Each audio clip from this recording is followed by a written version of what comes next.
Ou avec la famille. Alors là, on est sur la prod toute cramée.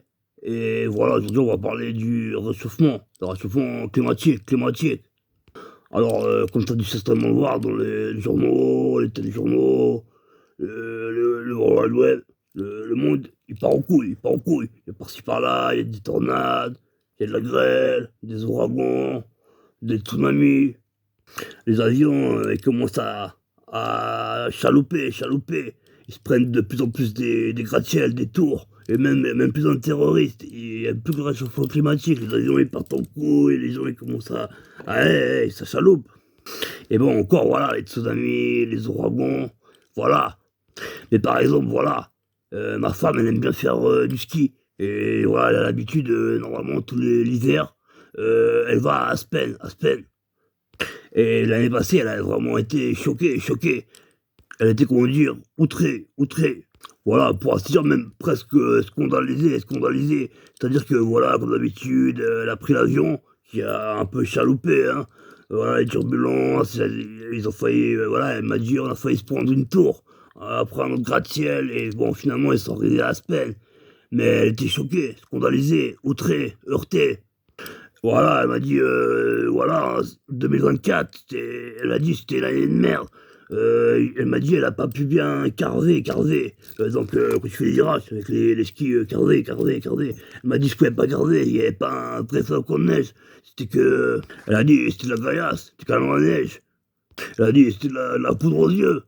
Elle était choquée, elle m'a dit, ouais, 2024, ce sera une année vraiment à oublier. Elle m'a dit, j'ai pas pu bien carver, les amis n'étaient pas impressionnés, elle faisait mal ses virages, et bon, elle m'a expliqué justement que c'était à cause du réchauffement climatique. Le réchauffement climatique, c'est dramatique. Et oui, maintenant, ils doivent utiliser des canons à neige, il y a plus de neige dans les stations de ski, Ou alors aussi ma femme, par exemple, elle aime bien les polaires.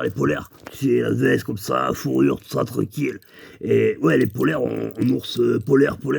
Et alors comme d'habitude, chaque année, voilà, elle s'achète un petit manteau en ours polaire. Et il se trouve qu'avec le réchauffement climatique, elle m'a dit, elle était scandalisée, elle était outrée, choquée. Parce que voilà, le réchauffement climatique, les températures, elles augmentent. Et ça chauffe. Et après, les ours polaires, ils vivent où tout au nord. Voilà, sur les icebergs, les petits morceaux de glace, et les morceaux de glace, les cubes. Et ils fondent, c'est comme un petit peu comme... voilà, elle m'a dit aussi, au passage, elle m'a dit, elle était scandalisée, elle était sur une terrasse, ces glaçons, ils ont fondu en 5 minutes, elle a craché presque sur le serveur. Elle a dit, bon, il lui a fait comprendre que c'était le réchauffement climatique. Mais bon, on va revenir aux ours polaires. Les ours polaires, qu'est-ce qui se passe? La calotte polaire, elles font. Les ours polaires, qu'est-ce qu'ils font? Ils se mettent à la nage. Mais le problème, c'est que voilà, ils n'ont pas de canaux. Parce que l'être humain, voilà, il est un petit peu égoïste. Il a prévu qu'un certain nombre de canaux, voilà, ils veulent juste sauvegarder 2, 3 actionnaires. Et ils vont partir sur la Lune.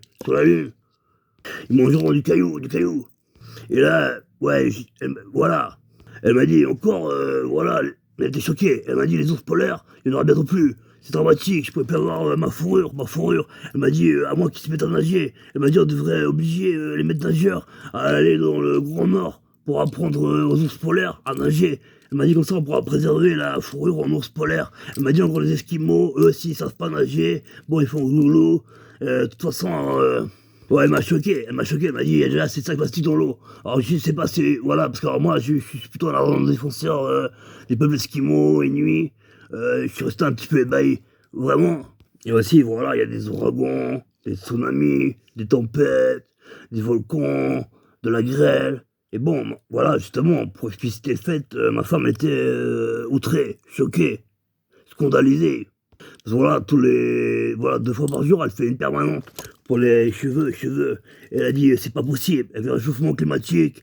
Voilà, elle doit y aller 4 fois par jour. Elle m'a dit, à peine je sors dehors, voilà, il y a le vent, elle est décoiffée.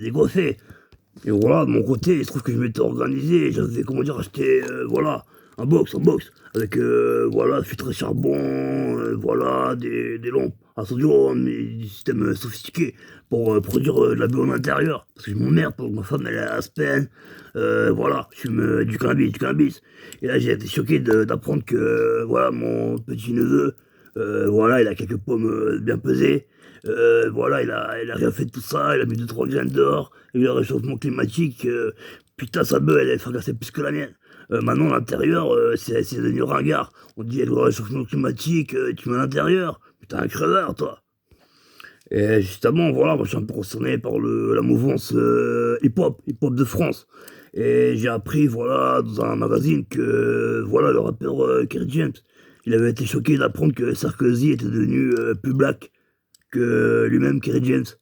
Enfin, c'est-à-dire que, bon, il a pas appris les valeurs, la solidarité, l'entraide, le style, le boogie-boogie. C'est juste que, voilà, il a beaucoup bronzé, Sarkozy, parce que le réchauffement climatique, et pour se fondre l'avion, il y a les UV, la couche d'ozone. Et ouais, non, non, il est pas devenu. Voilà, il a pas commencé à tourner sur la tête, avoir le style. Non, non, non, mais il est devenu plus black. Il est devenu tout black, tout black. Même Le Pen, pareil, il a dit, parole de. Voilà, c'est un autre rappeur, il a dit, elle est devenue plus black que moi. Bon, c'était un peu une sorte de blague, parce qu'il a parlé de. Voilà, c'est parce que le bronzing, avec le réchauffement climatique. Ah ouais, il y en a certains, ils ont attrapé la jaunisse. De savoir qu'il y avait plus de blacks à Matignon, que voilà, dans le 9-3, le 9-2, le 9-4, voilà. Parce que voilà, ils voyagent beaucoup, ils vont en Islande, il fait chaud, et après ils redescendent, ils vont au G8, au G14. Ils vont même, certains eux-mêmes, apprendre aux ours polaires à nager, parce qu'ils tiennent beaucoup aussi à la fourrure, voilà, ils mettent de la fourrure, et leurs femmes aussi, hein. Et voilà, donc je fais cette petite vidéo un peu en sorte de garde-fou, parce que voilà, il faut pas réagir.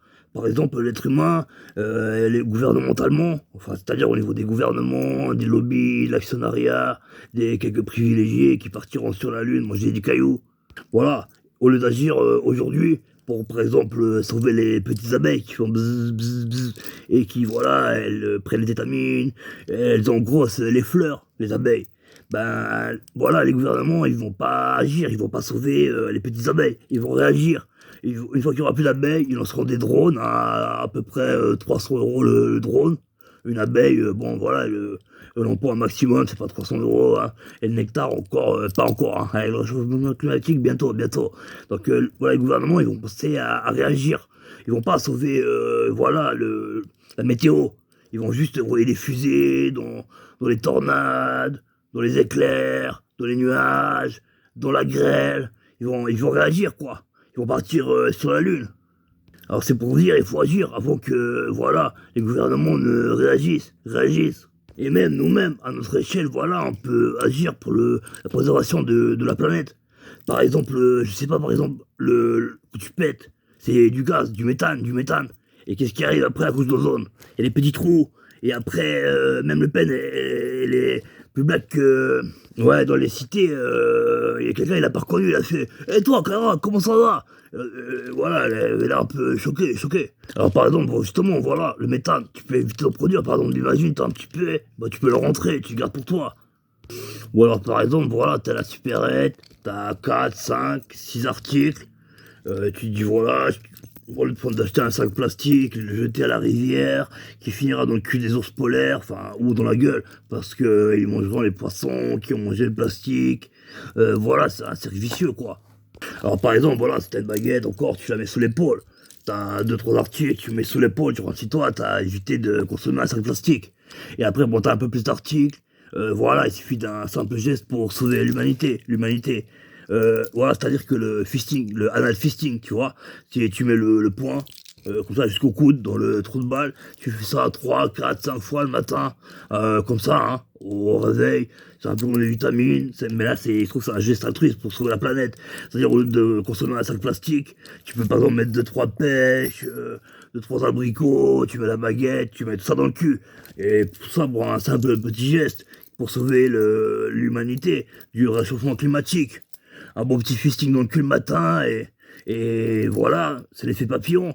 Si 1 milliard déjà d'habitants, une personne déjà sur 8, 7, sur 8, sur 9 de la planète, il commence à se faire un petit fisting le matin dans le cul, un bien profond, au lieu d'acheter des sacs plastiques, voilà, on économise déjà 1 milliard de sacs plastiques. hein, grâce au rectum, et un petit geste tout bête, tout simple, pour sauver l'humanité.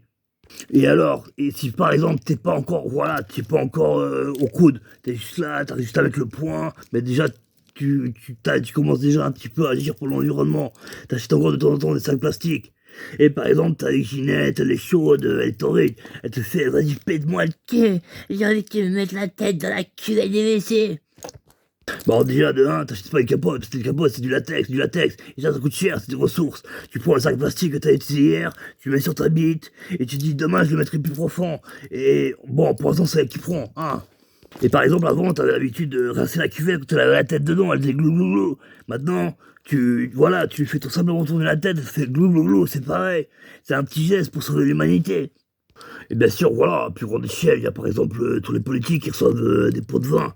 Parce que, voilà, ils privilégient le business de la vente des armes, des avions militaires, des armes de guerre. Voilà, ils se font de l'argent sur la guerre. Alors, ils ont qu'à, voilà, ils partent sur la Lune. Ils vont, voilà, pomper les lobbies voilà, de l'armement, des avions militaires. Ils vont les pomper sur la Lune. Et en même temps, ils prennent leurs armes, leurs armements, et se les mettent dans le cul, mais sur la Lune. Ça, déjà, un, on a plus de place sur la planète Terre, hein, c'est déjà pas mal. De deux, on a arrêté de consommer. De cette manière, on peut nutritionner toute la planète, toute la planète, toute la planète. Après, voilà, si vous veulent faire leur guerre sur la Lune, ils ont qu'à, voilà, jeter des cailloux, ils font, et tiens dans le cul! Oh, je sais pas assez pompé! Oh, tiens dans le cul! Et voilà, ils seront là, sur leur char militaire, ils feront quoi? C'est pas eux qui la font la guerre, c'est eux qui en gagnent, c'est eux qui en gagnent le nerf. Bah comme ça, voilà, ils pourront enfin jouer avec leurs joujoux, quoi. Voilà, ils ont acheté, voilà, une petite flopée d'avions à quelques milliards. Au lieu de nous casser les couilles et de faire du bruit, ils pourront enfin jouer à la PlayStation pour de vrai, faire des FPS qui financent et qui leur rapportent. Ils feront ça sur la Lune, sur la Lune. Par exemple, au niveau gouvernemental, les hautes instances, le gratin du gratin dauphinois, quoi. Ou alors, par exemple, voilà, on a bêtement l'habitude de se tirer la main, un petit check comme ça. Ça provoque, voilà, un petit peu d'électricité magnétique. Alors bon, alors, il existe, par exemple, tu mets une sorte de dynamomètre sur la main, et tu fais comme ça, hein, tu fais un check qui dure 5 minutes, hein, et ça, tu fais de l'électricité, tu sauves la planète. Ou alors, encore mieux, tu places un dynamomètre, tu vois, par l'endroit où ça sort, quoi. Ouais, tu mets le dynamomètre un peu là, entre les cuisses. Et voilà, au lieu de te faire un check comme ça et de faire 5 minutes, passer pour un bobet, tu la mets dans la main dans le cul de. Voilà, par exemple, je sais pas, tu salues ton voisin, tu salues, je sais pas, un politicien qui vient faire sa campagne électorale, tu le salues, tu lui mets la main dans le cul, et comme il pense au réchauffement climatique, à l'éviter, il a, bien sûr, bon, pour faire bien, mais il s'est mis à dynamomètre dans le cul, tu lui mets 5 minutes, t'as sauvé peut-être un ours polaire, et grâce à ça, bah, ma femme, elle pourra peut-être encore en 2025 porter voilà, la fourrure polaire, d'ours polaire du pays des Inuits. Parce que, ouais, ma femme, elle me dit, ouais, si ça pas nager, c'est pas grave. Mais les ours polaires, ouais, elle me mime un petit peu comme notre chien Patouf qui fait. Ouais, c'est pour vous dire, le réchauffement climatique, ça part en couille, hein. Il faut agir, pas réagir, hein. Ou alors carrément, bon, on fait payer les places, hein. On accélère un peu tout ça, on lance quelques bombes atomiques, hein, un peu dans un sens, un peu dans l'autre, un peu dans l'autre. Et voilà, on fait une petite tombola, il y a quelques-uns qui partent sur la Lune. Et comme ça, ils pourront aller poser le cul sur des tanks, des avions militaires et manger des cailloux. Ben, c'était pour vous prévenir quand même, la Terre elle réchauffe, hein. Ah ouais?